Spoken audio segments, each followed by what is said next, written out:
আমাদের পাশ দিয়ে আরও একটি বড়শির ভোট যাচ্ছে, তারা আমাদের সামনে গিয়ে পশ্চিম সাইডে আগায়া তারপর তারাও খেয়াও দিবে।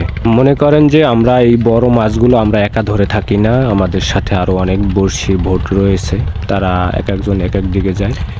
আমাদের সবগুলো বড়ি ফালানো হয়ে গেছে, এখন আমরা পতাকা দিয়ে চিহ্নিত করে যাই যেন আমরা দূর থেকে দেখতে পারি যে আমাদের বড়শিগুলো ঠিক জায়গায় আছে। এই জন্য মূলত এই পতাকাটা দেয়া। এই কালো পতাকা অনেক দূর থেকেই দেখা যায়। এখন আমরা বড়শির কাছ থেকে অনেক দূরে যাব, গিয়ে সেখানে আমরা একটু রেস্ট নেব।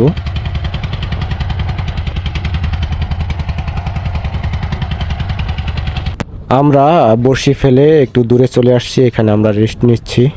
আসুন আমরা এখানে সবাইকে পরিচয় করিয়ে দিচ্ছি আপনাদের সাথে। এই হলো আমাদের মেইন মাঝি, ঠিক আছে? ভোটের যে একজন মাঝি থাকে মেইন, মানে সে সব দিক কিছু দেখাশোনা করে, সে হলো এই। আর এই হলো আমাদের হলা মাঝি।